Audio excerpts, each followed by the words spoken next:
Experiment, ওই দুইটা আগে শিখে রাখেন এখন, তারপরে দুইটার দিকে আমি আমি বলছিলাম যে হলো আবার একটা এক্সপেরিমেন্ট বাকি থাকবে, ওটা দুইটার দিকে করাবো। তাহলে আপনাদের এর পরের যে এক্সপেরিমেন্টটা সেটা হবে হলো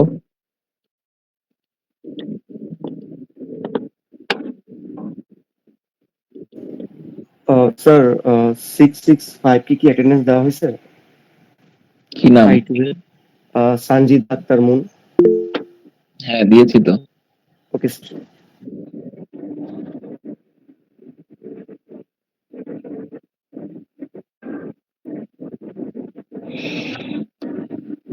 আচ্ছা, আপনাদের হলো এরপরে যে এক্সপেরিমেন্টটা থাকবে সেই এক্সপেরিমেন্টটা হলো আমরা যেই বিভিন্ন এক্সপেরিমেন্টে, যেমন মিটার বেজ যে এক্সপেরিমেন্টে আমরা গ্যালভানোমিটার ইউজ করেছিলাম, তাই না? গ্যালভানোমিটার যে ইউজ করেছিলাম, এই গ্যালভানোমিটারের একটা রেজিস্ট্যান্স থাকে। এই রেজিস্ট্যান্সটা আমরা মেজার করতে চাচ্ছি। এটা হলো গ্যালভানোমিটার রেজিস্ট্যান্স বের করতে যাচ্ছি হাফ ডিফ্লেকশন মেথডের সাহায্যে। তো এই এক্সপেরিমেন্টটা কিভাবে করা হবে, করানোর আগে আমরা হলো থিওরিটুকু আগে দেখে নেই কিভাবে এখানে থিওরিটা আমরা এখানে করব। এখানে আমাদের যে ফিগারটা আছে, এবং ফিগারের ক্ষেত্রে আমি বলেছিলাম যে গ্যালভানোমিটার যদি থাকে তার প্যারালালি একটা রেজিস্ট্যান্স ইউজ করা হয়, যে প্যারালাল রেজিস্ট্যান্সটার নাম হলো শান্ট। হ্যাঁ, এবং হলো প্যারালাল রেজিস্ট্যান্স কেন ইউজ করা হয় কেউ বলতে পারবেন? আমি বলেছিলাম এর আগে। স্যার ম্যাক্সিমাম কারেন্ট ফ্লো যাতে শান্টের উপর দিয়ে যায়, আর গ্যালভানোমিটার যাতে কোনো ক্ষতি না হয়। হ্যাঁ, তাহলে যে কোনো এরকম সেন্সিটিভ ডিভাইসকে যদি আমি মনে করেন সেভ করতে চাই, তাহলে আমি প্যারালালি আমি কোনো রেজিস্ট্যান্স অ্যাড করব যাতে হলো এবং ওই রেজিস্ট্যান্সটার মানটা যদি কম হয় তাহলে ম্যাক্সিমাম কারেন্ট ওটার ভিতর দিয়ে চলে যাবে। ইন দ্যাট কেস আমার এখানে হলো যে শান্ট একটা অ্যাড করা আছে, এখানে ফিগারটা দেখেন, এক্সপিআর সার্কিটের ডিজাইনটা। গ্যালভানোমিটারের পাশে একটা R1 রেজিস্ট্যান্স আছে এবং তাদের প্যারালালি একটা শান্ট একটা অ্যাড করা আছে, এবং আর একটা রেজিস্ট্যান্স আছে। এই টোটাল সার্কিটটা গ্যালভানোমিটার একটা, তারপর হলো R1 রেজিস্ট্যান্স একটা এবং শান্ট একটা, এটা একটা সার্কিটের একটা অংশ। এই অংশটুকুকে সেভ করার জন্য আরো একটা রেজিস্ট্যান্স এখানে অ্যাড করা হয়, যেটা হলো আর রেজিস্ট্যান্স। এই রেজিস্ট্যান্স গুলো মূলত হলো রেজিস্ট্যান্স বক্স, আপনারা যে ইউজ করেন ওগুলো রেজিস্ট্যান্স বক্স গুলোই এখানে অ্যাড করা থাকবে। এবং এখানে একটা কমিউটেটর ইউজ করা হয়েছে, এবং একটা কমিউটেটর গুলো এখানে ভোল্টেজ সোর্স এর মাধ্যমে কানেক্টেড আছে। এই অংশটুকু এখানে ফিগার দেখে এতটুকু আপনার হলো সার্কিট ডিজাইন আর কি মনে রাখেন। তো এখানে আমার মূলত হলো যে প্রথমে এখানে কাজ হলো যে আর মানে একটা রেজিস্ট্যান্স আমরা হলো এখানে রাখবো যাতে সার্কিটটা সেফ থাকে, এই কারণে আর মানে রেজিস্ট্যান্স একটা প্রথমে উঠে রাখবো। উঠানোর পরে এখানে আমাদের এখানে দেখেন যে এই যে মনে করেন আমরা এখানে একটা ভোল্টেজ সোর্স ইউজ করতেছি, ভোল্টেজ সোর্স ইউজ করার কারণে ভোল্টেজ কিন্তু এখানে যে প্যারালাল কানেকশন আছে, উপরে গ্যালভানোমিটারের একটা কানেকশন, নিচে শান্টের দিকে একটা কানেকশন, তাই তো? এটা হলো প্যারালালি কানেক্টেড আছে। এবং প্যারালাল কানেক্টেড থাকলে প্যারালালি কিন্তু আমাদের ভোল্টেজটা ডিভাইড হয় না, তাই না? তাহলে ভোল্টেজ ডিফারেন্স উপরেও যা নিচেও যা, তাই না? এখানে আমাদের গ্যালভানোমিটারের ভিতর দিয়ে কি পরিমাণ কারেন্ট যাচ্ছে এটাকে যদি আমরা মেজার করতে চাই, তাহলে আমাদের ওহমস ল আমরা কি জানি, ভি ইকুয়াল টু আই আর, তাই না? তাহলে এখানে আমরা গ্যালভানোমিটারের ভিতর দিয়ে কি পরিমাণ কারেন্ট যাচ্ছে সেটাকে আমরা যদি এখানে সিজি দিয়ে প্রকাশ করা হয়েছে, হ্যাঁ, সিজি, আমরা আই দিয়ে প্রকাশ করি সাধারণত কারেন্টকে, এখানে সি দিয়ে প্রকাশ করা হচ্ছে, যেটা দিয়ে প্রকাশ করেন না। তাহলে ভি ইকুয়াল টু আই আর, এটা আমরা জানি। তাহলে যদি আমরা আই ইকুয়াল টু তাহলে ভি বাই আর, তাই না? তাহলে আমার হলো আই ইকুয়াল টু আমরা লিখতে পারি হলো ভি বাই আর। এখানে গ্যালভানোমিটার কারেন্ট এর জন্য IG, V by R galvanometer যে রেজিস্ট্যান্স সেটা আর জি দিয়ে প্রকাশ করতেছে এখানে। এই পরের কেডিটাকে আমরা পরে আসতেছি। হ্যাঁ, এতটুকু বুঝছেন তো নাকি? I G equal to V by R G দেখা যাচ্ছে না? জি স্যার। আচ্ছা, আমি যদি দেখে দেখেন আমার একটু ইজি হবে এটা।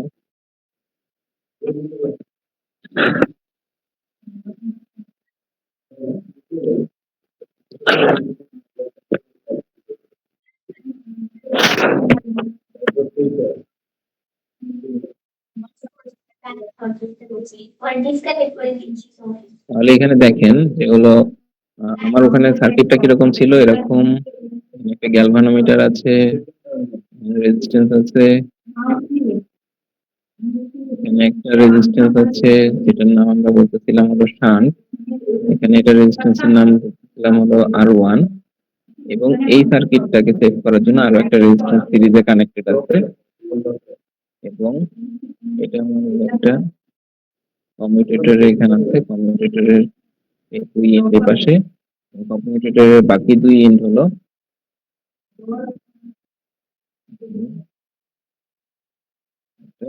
ভোল্টেজ সোর্সের সাথে কানেক্টেড আছে, তাই না? ভোল্টেজ সোর্সের ক্ষেত্রে এখানে একটা জিনিস মাথায় রাখবেন, ওই যে আমরা হলো ডিরেক্ট রিভার্স করেছিলাম, এই ডিরেক্ট রিভার্স এখানেও কিন্তু কাজ করবে। এখানেও ডিরেক্ট কানেকশন আসবে, রিভার্স কানেকশন দিয়ে রিডিং নিতে হবে। এখানে আমার আর মানের একটা রেজিস্ট্যান্স, প্রথমে বললাম যে আর মানের রেজিস্ট্যান্সটা গোটা সার্কিটের সাথে আবার সিরিজে কানেক্টেড আছে, এবং এখানে আমার আর মানের রেজিস্ট্যান্সটা দিয়ে আমরা হলো টোটাল সার্কিটের কারেন্টটাকে প্রথমে কন্ট্রোল করে নিব।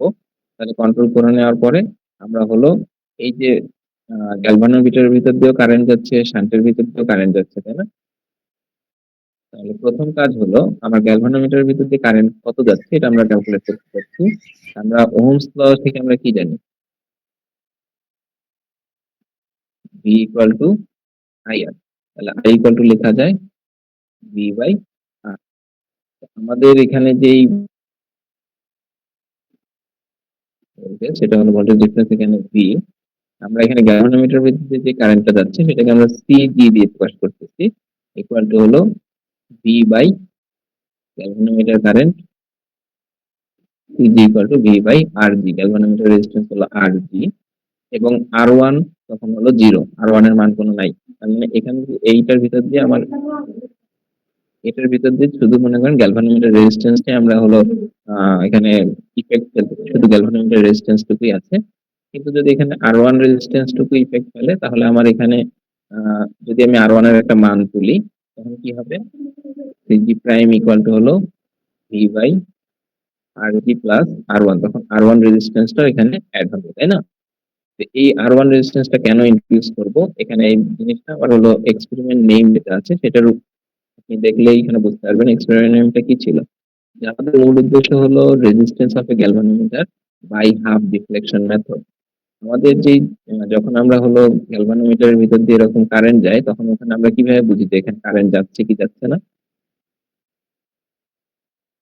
আমরা কারেন্টের উপস্থিতিটা বুঝি কিভাবে? গ্যালভানোমিটারের ওই যে যে কাঁটাটা আছে, সেই কাঁটাটা হয় ডানে বা বামে এখানে ডিফ্লেক্ট করে, তাই না? জি স্যার। হ্যাঁ। তাহলে এই যে মনে করেন ডিফ্লেক্ট করতেছে, এই ডিফ্লেকশনের থিওরিটুকু অ্যাপ্লাই করব আমরা জাস্ট। আমাদের ওখানে যত বেশি কারেন্ট যাবে ডিফ্লেকশনটা তত বেশি হয়, তাই না?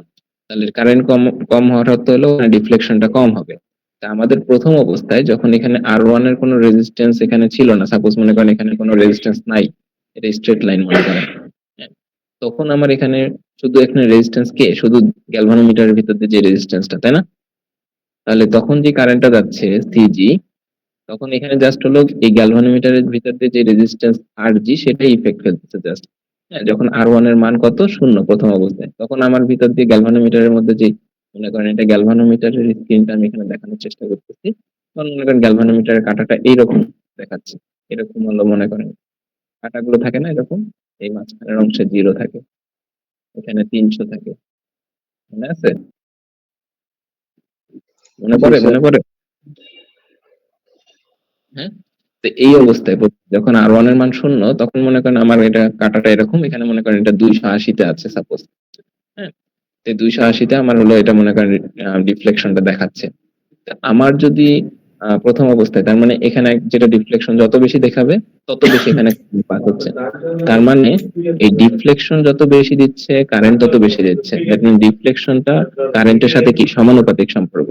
তাহলে সিজি প্রপোর্শনাল টু আমরা লিখতে পারি ডিফ্লেকশন, তাই না?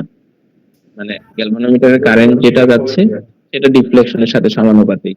ডিফ্লেকশন যত বেশি কারেন্ট তত বেশি। তাহলে এখানে সমানুপাতিক চিহ্ন যদি উঠাই দিই, সিজি ইকুয়াল টু লেখা যায় কেডি। তাহলে এখানে আমরা সিজি ইকুয়াল টু এটা লিখছিলাম, তাহলে সিজি ইকুয়াল টু লেখা যাচ্ছে কেডি। ডি দিয়ে ডিফ্লেকশন বোঝাচ্ছে এখানে।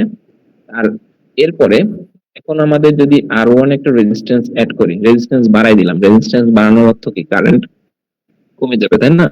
তাহলে কারেন্ট কমে যাবে, দ্যাট মিন্স হলো আমার গ্যালভানোমিটার ডিফ্লেকশনটা যদি এখন এই অবস্থায় থাকে, গ্যালভানোমিটার ডিফ্লেকশনটা এখন মনে করেন কমে যাবে, তাই নয় কি? যদি R1 রেজিস্ট্যান্স আমি ইন্ট্রোডিউস করি। বোঝা যাচ্ছে? জি স্যার।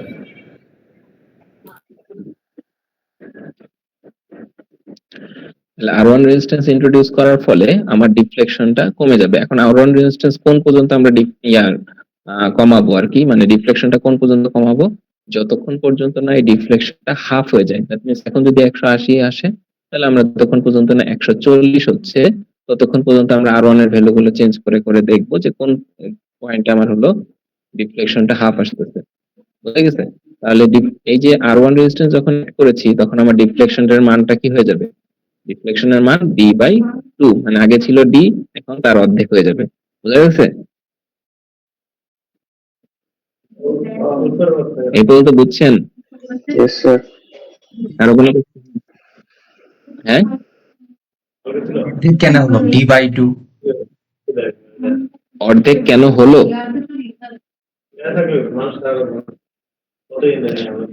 আমি এই কোশ্চেন বুঝিনি আপনার, সৌরভ।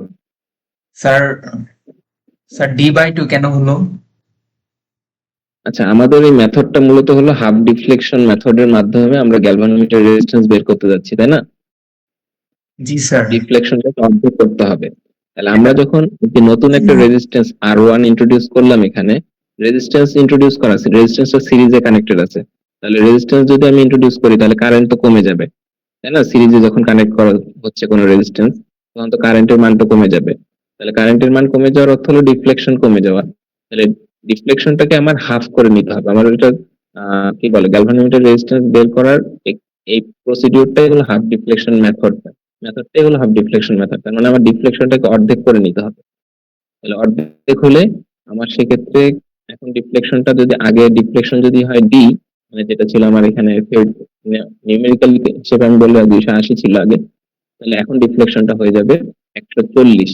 বুঝা গেছে? তাহলে R1 এর এমন একটা ভ্যালু খুঁজে বের করতে হবে যার জন্য আমার ডিফ্লেকশনটা অর্ধেক হবে। বুঝছেন? জি তাহলে স্যার। ডিফ্লেকশন ডি যদি আগে থাকে, এখন হয়ে যাবে D/2। এবার এই ইকুয়েশন দুইটাকে যদি আমি 1 এবং 2 দিয়ে প্রকাশ করি, তাহলে আমি যদি ইকুয়েশন 2/1 করি, তাহলে কি হয়? ইকুয়েশন 2 বাই ইকুয়েশন 1 করলে সিজি প্রাইম ভাগ সিজি ইকুয়াল টু হয় হলো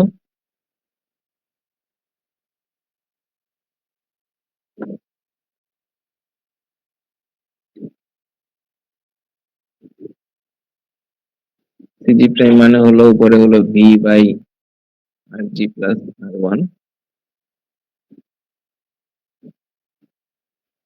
এর নিচে হলো V by R G equal to উপরে হলো KD/2, নিচে হলো KD। এটা যদি আমি একটু সলভ করি,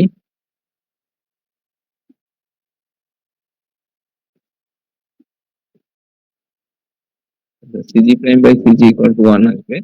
আমি বাকি অংশটুকু নিয়ে কাজ করতেছি, তাহলে বাকি অংশটুকু হলো G plus R1 into RG by V equal to হলো KD/2 ইন্টু KD।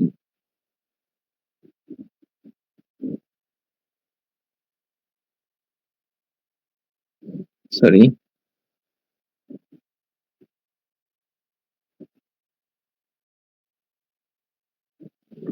তাহলে এখানে আমার কাটাকাটি যায়, ভি ভি কাটা যায়, এখানে কেডি কেডি কাটা যায়, এখানে থাকতেছে হলো স্যার হ্যাঁ।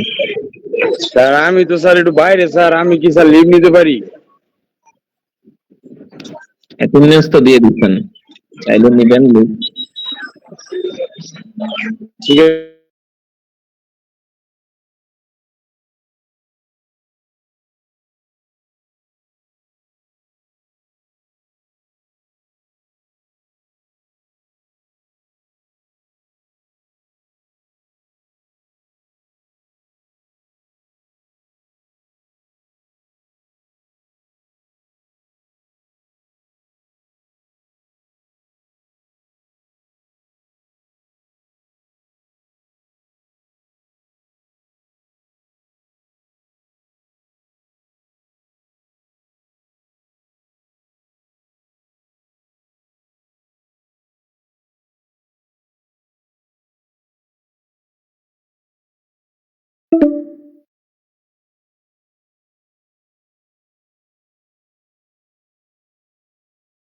আছে R1 ইকুয়াল টু RG, বুঝা গেছে?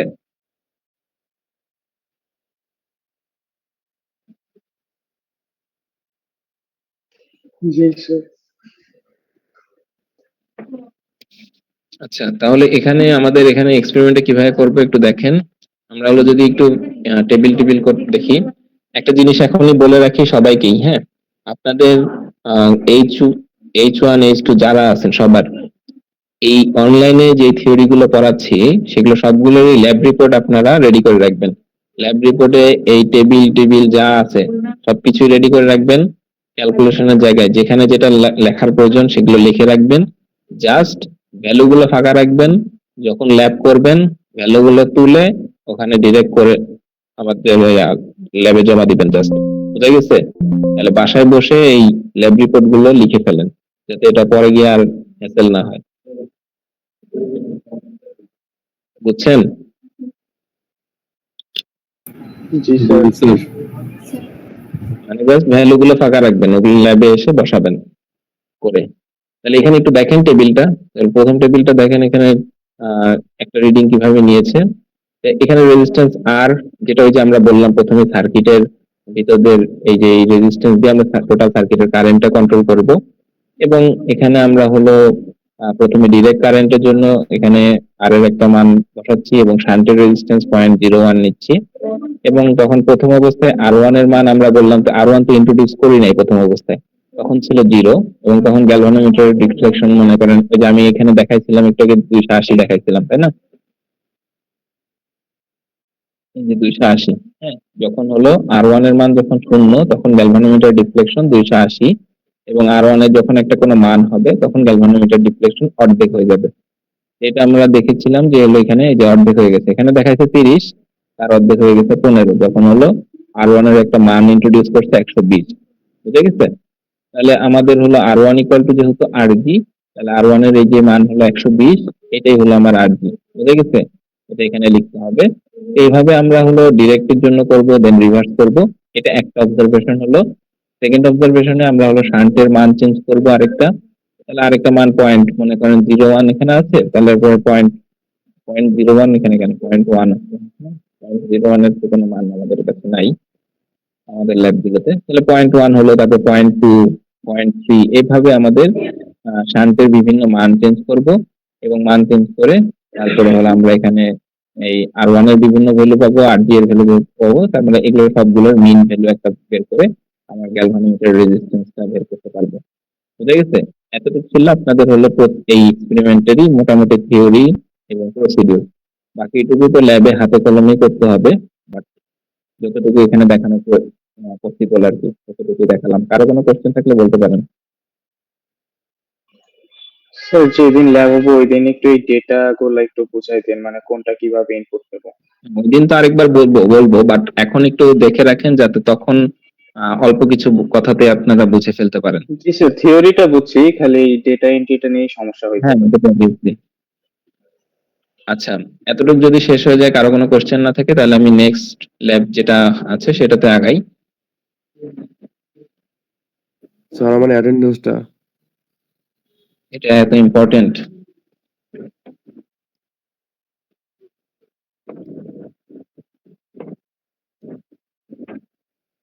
ক্লাস করে নাকি?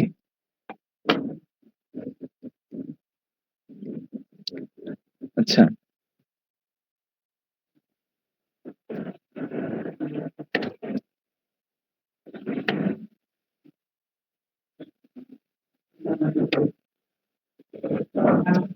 আচ্ছা, এরপরে যে এক্সপেরিমেন্টটা আপনার হলো মডুলাস অফ রিজিডিটি, এটা বের করার আম, আমরা একটা ওয়্যারের মডুলাস অফ রিজিডিটি বের করতে যাচ্ছি মেথড অফ অক্সিলেশনের সাহায্যে। তো এখানে আচ্ছা, আমি একটু দাঁড়ান চেক করি এখানে ফিগার আছে কোনো।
স্ট্যান্ডের একপাশে আপনার হলো ক্ল্যাম্প দিয়ে আপনার হলো স্প্রিংটা অ্যাটাচ করা ছিল এবং স্প্রিং এর নিচে ছিল হলো মনে করেন লোড মাস অ্যাড করেছিলেন, তাই না?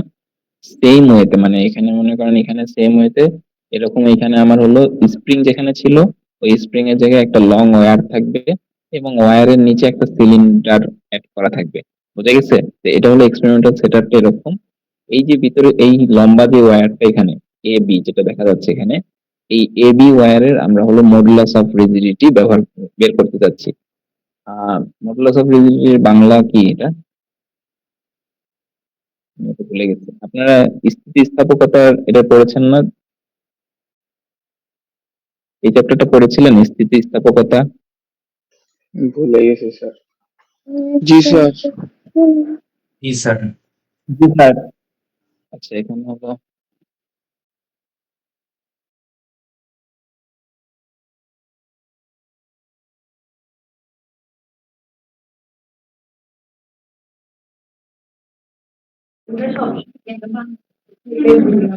হ্যাঁ আচ্ছা আপনার হলো কি জানি ক্লিনটন গুণাঙ্ক বা এরকম কিছু একটা নাম ছিল প্রবাবলি।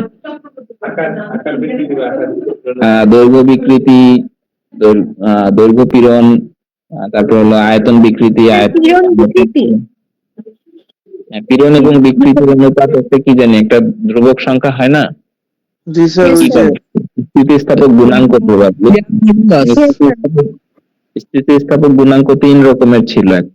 আহ আহ, আমার এক্সাক্ট মনে নাই বাংলা ইংলিশ বাংলাগুলো। একটা ছিল হলো মনে করেন Young modulus, bulk modulus and হলো এটা হলো মডুলাস অফ রিজিডিটি। বাংলাগুলো আমার ঠিক মনে নাই। দৈর্ঘ্য গুণাঙ্ক প্রবাবলি, তারপর আয়তন গুণাঙ্ক আর একটা মনে হয় ক্লিনটন গুণাঙ্ক এরকম কিছু একটা ছিল।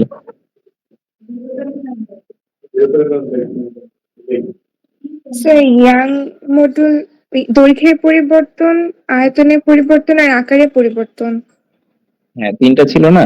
তিনটার মধ্যে সেটা শেষে যেটা আকার পরিবর্তন। হ্যাঁ তো এটা হলো ইংলিশে বলতে চলে এটার যেই মনে করেন হলো কনস্ট্যান্ট যে ভ্যালুটা স্থিতিস্থাপক গুণাঙ্ক যেটা মডুলাস অফ ইলাস্টিসিটির এই তিনটা পার্টের ভিতরে যেটা শেষের পার্ট মডুলাস অফ রিজিডিটি। এটা বুঝা গেছে? আমার বাংলাটা ঠিক এক্সাক্ট মাথায় আসতেছে না হোয়াট এভার ইট ইজ। এখানে আমার হলো এই তারের আমার হলো এই মডুলাস অফ রিজিডিটি বের করতে হবে এবং একটা ছিল আপনার হলো প্রথমে যে অংশটুকু ছিল দৈর্ঘ্যের ক্ষেত্রে যেটা ছিল সেখানে আমার হলো দৈর্ঘ্যের বিকৃতি ঘটতো এবং সেকেন্ড যেটা ছিল যেটা বাল্ক মডুলাস বলে সেটাতে আমার হলো আয়তনের বিকৃতি ঘটে, ভলিউম ডিফর্মড হয় এবং হলো এই যে শেষের যেটা হয় সেখানে আকারের বিকৃতি হয় এবং এখানে আমরা হলো টুইস্ট করি এখানে। হ্যাঁ মানে হলো এখানে আমার হলো মনে করেন একটা এরকম ছিল কাইন্ড অফ কিছু একটা।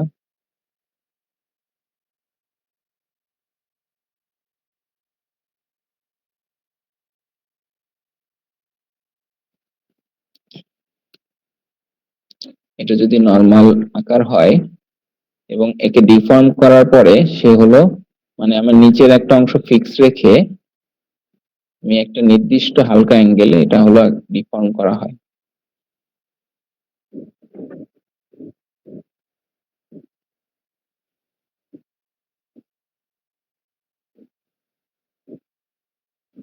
মনে পড়ে?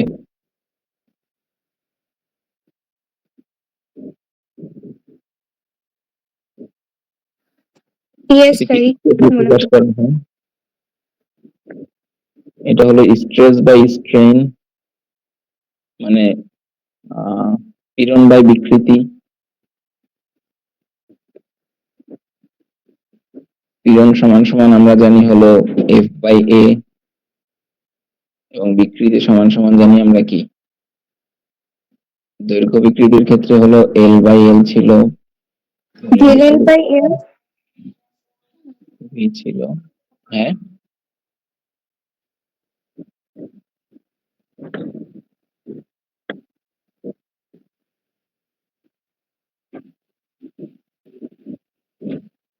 এই ক্ষেত্রে ছিল মনে হয় প্রবাবলি থিটা।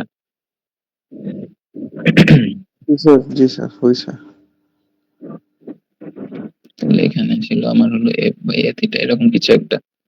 হ্যাঁ, তো এখানে এই যে মনে করেন এখানে হলো মনে করেন একটা নির্দিষ্ট অ্যাঙ্গেলে যখন এরকম ডিফর্মড হচ্ছিল তখন আমার এই যে, কিন্তু এখানে আয়তন কিন্তু এখানে বিকৃতি ঘটবে না, জাস্ট হলো একটা নির্দিষ্ট অ্যাঙ্গেলে এটা ডিফর্মড হবে বাট এটা আয়তন সেম থাকবে।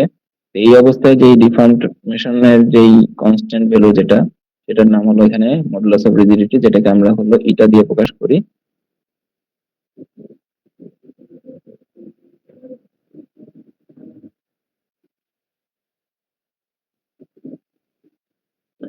তো এই মডুলাস অফ রিজিডিটি বের করতে হবে আমার একটা লং ওয়্যারের জন্য।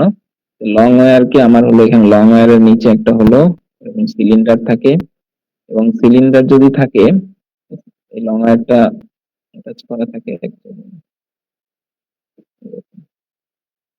এখন সিলিন্ডারটা আমি হালকা করে টুইস্ট করব। হ্যাঁ, সিলিন্ডারকে টুইস্ট যদি করি তাহলে সিলিন্ডারটা যদি এই অবস্থায় মনে করেন স্টেবল অবস্থায় আছে, টুইস্ট করার ফলে তাহলে এরকম করে টুইস্ট করতেছি, তার মানে একটা অ্যাঙ্গেলে টুইস্ট করতেছি, এটা অ্যাঙ্গেলে। সিলিন্ডারকে যদি আমি টুইস্ট করি তাহলে আমার যে এখানে ওয়্যারটা আছে তাহলে ওয়্যারটা এখানে টুইস্ট হবে একটু, তাই তো? ওয়্যারের ওখানে টুইস্ট করবে কিন্তু, তাই না? এখন সিলিন্ডারকে যদি আমি টুইস্ট করি তাহলে সিলিন্ডার তো মনে করেন অ্যাটাচ করা আছে এই ওয়্যারের সাথে, এবং ওয়্যার তো হলো আমার হলো একটা স্থিতিস্থাপক ম্যাটেরিয়াল, তাই না? একটা ইলাস্টিক ম্যাটেরিয়াল। তাহলে ইলাস্টিক ম্যাটেরিয়ালের প্রপার্টি কি? তাহলে তাকে ডিফর্ম করা হলে সে আবার আগের পজিশনে ব্যাক করতে যাবে, তাই না? তাহলে দ্যাট মিন্স সে যদি ডিফর্মড হয়ে এই পজিশনে যায়, সে আবার ব্যাক করে আবার আগের পজিশনে দিতে যাবে। যদি এরকম হয় সেক্ষেত্রে আমার হলো একটা হলো কাপল তৈরি হবে, একটা দ্বন্দ্ব তৈরি হবে।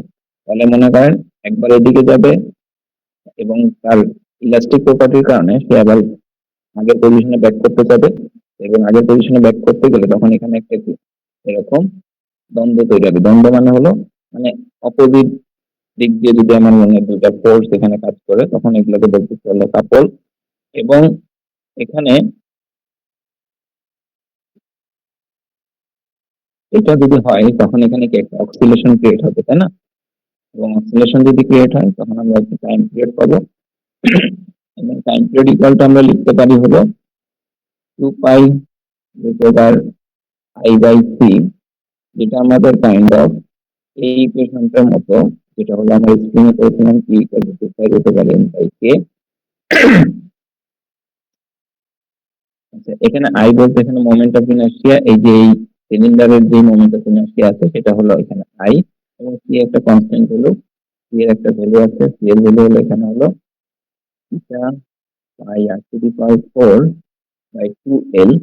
এখানে এল বলতে বোঝানো হয় হলো এই ওয়্যারের লেন্থ, আর বলতে বোঝানো হয় হলো এই যে ওয়্যার, এই ওয়্যারের রেডিয়াস, এবং থিটা মানে হলো এই ওয়্যারের মডুলাস অফ রিজিডিটি, এবং পাই মানে তো constant of the value। তো এটা ইনটু থিটা ইকুয়াল টু লেখা যায় হলো টাও থিটা। টাও বলতে এখানে আমার হলো আমরা স্প্রিং কনস্ট্যান্টের ক্ষেত্রে আমি একটু অ্যানালজি আকার পড়ানোর চেষ্টা করতেছি। স্প্রিং কনস্ট্যান্টের ক্ষেত্রে আপনি দেখেন যে হলো স্প্রিং এর ক্ষেত্রে কি হয়, যে হলো F is proportional to minus x, এটা তো দেখেছেন তাই না? F equal to minus x. এখানে তো আমার হলো যখন এখানে এটা হলো ফোর্স গুলো হলো লিনিয়ার ফোর্স, এবং এখানে আমার এখন যেটা করতেছি এখানে পেন্ডুলামটা কিন্তু আমার হলো এই পেন্ডুলামটার একটা নাম আছে, পেন্ডুলামটার নাম হলো টর্সনাল পেন্ডুলাম। স্যার আপনার মাইকে একটু প্রবলেম করতেছে, সম্ভবত আমার স্পিকারের প্রবলেম কিনা জানি না, বাট একটু বুঝতে অসুবিধা হচ্ছে স্যার।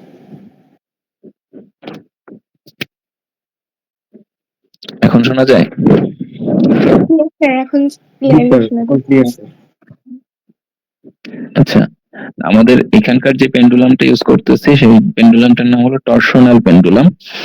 এবং আমি বললাম যে এখানে যদি আমি একটা অ্যাঙ্গেলে এখানে এটাকে মোচড় দেই এই সিলিন্ডারটাকে, তাহলে সিলিন্ডারটা মোচড় দিলে তাহলে আমি একটা অ্যাঙ্গেলে মোচড় দিচ্ছি, দ্যাট মিনস আমি একটা অ্যাঙ্গেলে ফোর্স ক্রিয়েট করতেছি, এবং এই ওয়্যারের একটা ইলাস্টিক প্রপার্টির কারণে সে আবার আগের পজিশনে ব্যাক আসতে যাবে, সেটা আবার অপোজিট ডিরেকশনে। তাহলে এই যে ব্যাক এন্ড ফোর্থ মানে এটা হলো এরকম করে ঘুরতে থাকবে, তখন মানে এখানে একটা অক্সিলেশন ক্রিয়েট হবে। তাহলে অক্সিলেশন ক্রিয়েট করলে এই অক্সিলেশনের ইকুয়েশন হলো T equal to 2 pi root over I by C, যেখানে আইটা হলো এই সিলিন্ডারের মোমেন্ট অফ ইনার্শিয়া বা জড়তার ভ্রামক যেটাকে বাংলায় বলে, এবং সি একটা কনস্ট্যান্ট ভ্যালু, এবং সি যদি একটা কনস্ট্যান্ট ভ্যালু হয়, সি এই কনস্ট্যান্টের একটা ভ্যালুর মান হলো C equal to eta pi R to the power 4 by 2l।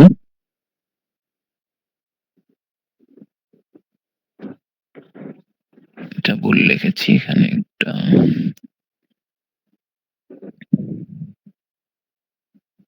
এটা হলো সি এর মান। হ্যাঁ, যদি তাই হয় তাহলে আমার এখানে সি থিটা ইকুয়াল টু লিখতে পারি হলো eta pi R to the power 4 by 2l into theta.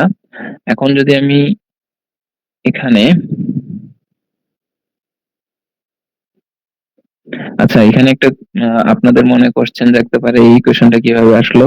এই ইকুয়েশনটার কিন্তু ডেরিভেশন আছে, কিন্তু ডেরিভেশনটা আপনার ল্যাবের জন্য প্রয়োজন নাই আপাতত। ল্যাবে জাস্ট এক্সপেরিমেন্টের যতটুকু থিওরিতে মানে 5-6 লাইন আছে, এই এক্সপেরিমেন্টের ডেরিভেশন যেটা, এই ইকুয়েশন যেটা লিখেছি, এই ইকুয়েশনের ডেরিভেশন প্রায় 1 পেজের মতো হবে আর কি। হ্যাঁ, এটা আমি দেখাতে চাচ্ছি না ল্যাবের জন্য, কারণ এটা যেহেতু নাই ম্যানুয়ালে, আপনার আপাতত পড়ার প্রয়োজন নেই।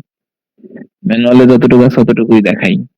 হ্যাঁ, তাহলে এখানে আমরা এখানে দেখতেছি হলো n pi r to the power 4 2l into theta equal to c theta, যেটা আমরা c ওই যে ইকুয়েশনে c, এই c ইকুয়াল টু হলো n pi r to the power 4 by 2l, যেখানে কোনটা কি এটাও বললাম।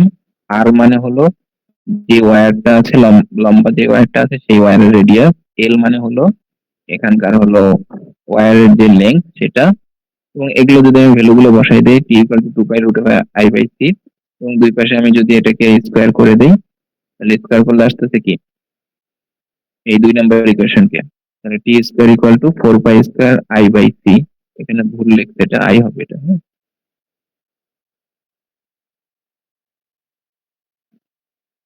i বাই c, এবং c এর মানটা আমি যদি বসাই দেই, c মানে হলো n লিখছে, এটা n না, এটা ইটা হবে। হ্যাঁ, এটা একটু খেয়াল রাখেন, এগুলো ইটা। হ্যাঁ, তাহলে ইটা pi R to the power 4 by 2l যদি আমি মানটা বসাই দেই তাহলে আলটিমেটলি এই c এর জায়গায় আমি ইটা pi R to the power 4 by 2l এই মানটুকু বসাই দিলে এখানে এই মান জাস্ট কাটাকাটি করলে এই মানটুকু থাকবে। তো সেখান থেকে আমাদের ইটাকে এই পাশে নিয়ে যেয়ে বাকিটুকু ওই পাশে রাখলে, আমি এটা হাতে কলমে একটু দেখাই। আমি এখানে দেখলাম হলো t equal to 2 pi root over i by c, তাহলে এটাকে আমরা যদি স্কয়ার করি, t square equal to 4 pi square i by c, এবং c এর মান আমরা একটু আগে লিখেছিলাম, c মানে হলো eta pi R to the power 4 by 2l।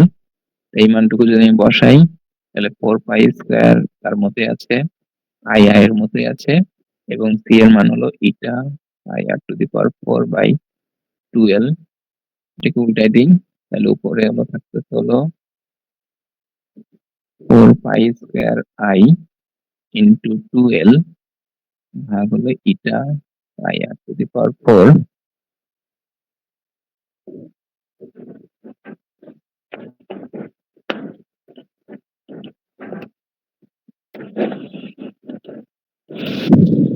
তাহলে টি স্কয়ার ইকুয়াল টু দাঁড়াচ্ছে হলো, এখানে কাটাকাটি যায় কি, এখানে একটা পাই আছে, এখানে পাই স্কয়ার আছে, এখানে আর কিছু যায় না, কাটাকাটি 4 দুগুণ 8, উপরে থাকে পাই আই এল, নিচে থাকতেছে ইটা আর টু দি পাওয়ার 4। আমাদের ইটা বের করার প্রয়োজন, তাহলে ইটা ইকুয়াল টু লেখা যায়, এটাকে এদিকে নিয়ে যান, তাহলে 8 pi I L T square R to the power 4। এখানে আই এর মান বের করা যাবে, আমাদের সিলিন্ডার যেটা ইউজ করেছি, সিলিন্ডারের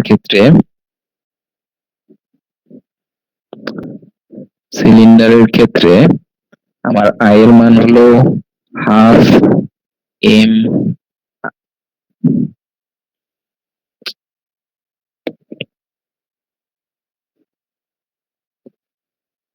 এই স্কয়ার, যেখানে হলো এম হলো সিলিন্ডারের মাস অফ দ্য সিলিন্ডার, এবং এ হলো রেডিয়াস অফ দ্য সিলিন্ডার। যদি আমি ওই যে আমাদের যে সিলিন্ডারটা দেওয়া হবে ওই সিলিন্ডারের আমার হলো রেডিয়াস মেজার করতে হবে। সিলিন্ডারের রেডিয়াস মেজার করার জন্য আমরা ভার্নিয়ার ক্যালিপার্স ইউজ করব এবং ভার্নিয়ার ক্যালিপার্স এর সাহায্যে ওখানে রেডিয়াসটা বের করব এবং মাসের ভ্যালু এবং রেডিয়াসের ভ্যালু বসাই দিলে আমরা সিলিন্ডারের আই পাবো এবং এল এল এর যে মানটা এল এর মানটা তো আমরা হলো এই ওয়্যারের যে লেন্থ এটা আমরা স্কেল দিয়ে মেপে নিতে পারবো 8 পাই কনস্ট্যান্ট ভ্যালু টি স্কয়ার মানটা কিভাবে ক্যালকুলেট করবো আমি বলতেছি। এবং আর এর মান, এই আর হলো কিন্তু আমার হলো এই যে লং ওয়্যার যেটা আছে সেই ওয়্যারের রেডিয়াস। এই ওয়্যারের যদি আমি রেডিয়াস বের করতে চাই সেক্ষেত্রে আমরা স্ক্রু গজ ব্যবহার করি, তাই না? মনে আছে আপনাদের?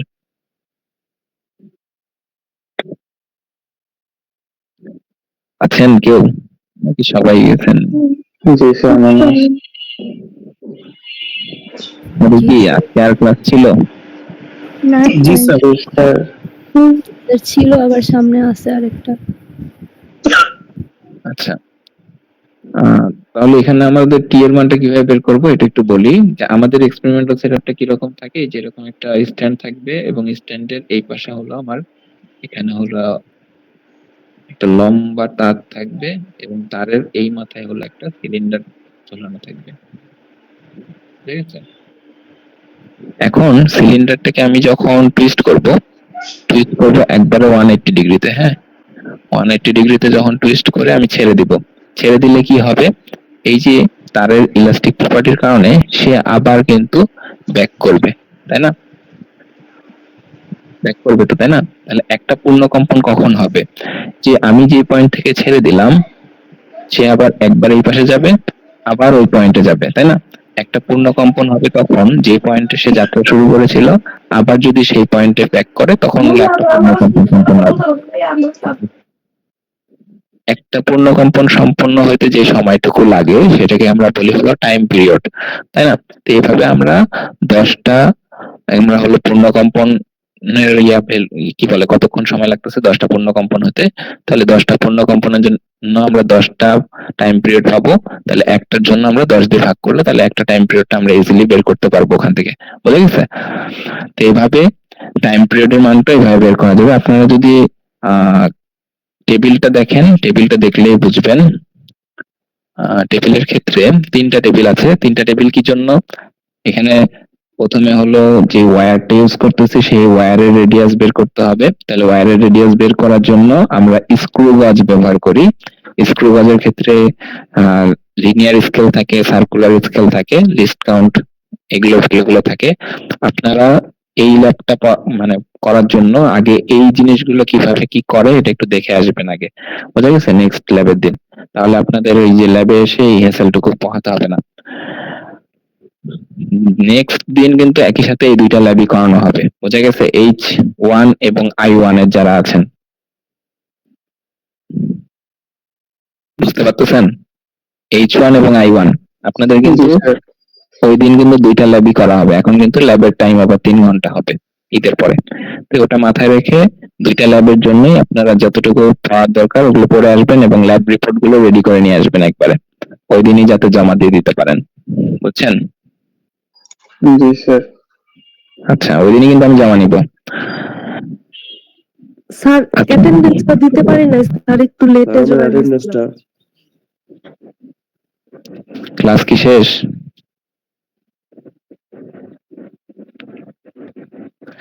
প্রথমে এটা একটা টেবিল, সেকেন্ড যে টেবিল সেটা হলো সিলিন্ডারের যে রেডিয়াস সেটা আমরা বের করব হলো ভার্নিয়ার ক্যালিপার্স ব্যবহার করে বা স্লাইড ক্যালিপার্স। স্লাইড ক্যালিপার্স ব্যবহার করে আমরা এখানে এর পরের অংশটুকু এই টেবিলটাও আমরা করে ফেলতে পারবো ইজিলি। আই থিংক আপনাদের কোনো প্রবলেম হবে না। এর পরের যে টেবিলটা সেটা হলো টাইম পিরিয়ডের যে টেবিল, যেটা বললাম যেটাকে আমরা হলো ওই নিচে যে সিলিন্ডারটা ঝোলানো থাকবে ওই সিলিন্ডারকে আমরা টুইস্ট করব এবং ছেড়ে দিব। যেই পয়েন্টে ছেড়ে দেব ওই পয়েন্টে আবার ব্যাক করলে একটা পূর্ণ কম্পন হবে। এভাবে আমরা 10টা পূর্ণ কম্পনের জন্য রিডিং নেব, এখানে 10 দিয়ে তারপরে ভাগ করতে হবে, হ্যাঁ? এরপরে আমরা হলো মিন এখানে প্রায় 5-6 বার এই জিনিসটা করব, করার পরে এটা মিন একটা ভ্যালু বের করব। এখানে মিন যেটা পাবো সেটাই টি। এই ভ্যালুগুলো আমরা এখন জাস্ট ক্যালকুলেশনে বসাই দিলে আমাদের হলো মডুলাস অফ রিজিডিটির মানটা পাবো এবং একটা হবে কি ডাইন পার সেন্টিমিটার স্কয়ার, বুঝা গেছে? তো এখানে আমাদের এই এক্সপেরিমেন্টটা খুবই সহজ এবং খুবই কম সময় লাগে, এখানে কোনো গ্রাফও নেই। এই জিনিসটা করতে ম্যাক্সিমাম হলো আধা ঘন্টা লাগার কথা, বুঝে গেছে? তো এটা এই যে একটা থিওরিটা অনেক ছোট, এখানে তেমন কিছুই নেই। এই জিনিসটার প্রমাণ থাকলে হয়তো একটু ভালো হতো, বাট এখানে প্রমাণটা দেওয়া নাই, এই জন্য আমিও আর দেখাচ্ছি না আপাতত। বাট আপনারা যদি কেউ দেখতে চান সেক্ষেত্রে দেখাইতে পারি আর কি। আর প্রসিডিউরের ক্ষেত্রে আমি আবারও বলতেছি, প্রসিডিউর গুলো প্যাসিভ ভয়েসে এবং পাস্ট টেন্সে লিখবেন। Same goes to precaution and discussion. Precaution গুলো তো আপনার হলো পাস্ট টেন্স এবং প্যাসিভ ভয়েসে লিখবেন, কিন্তু এটা মোস্ট অফ দেম আপনারা ভুল করতেছেন, যারা হলো বিশেষ করে আই সেকশনে যারা আছেন।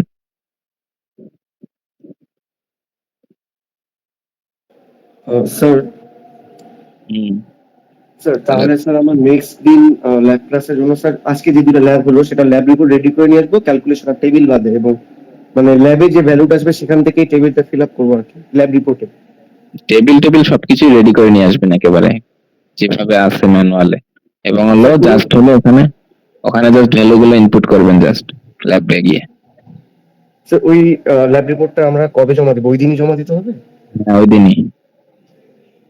Okay sir. বাসায় তো বসে আছেন, তো এগুলো করেন। আচ্ছা স্যার।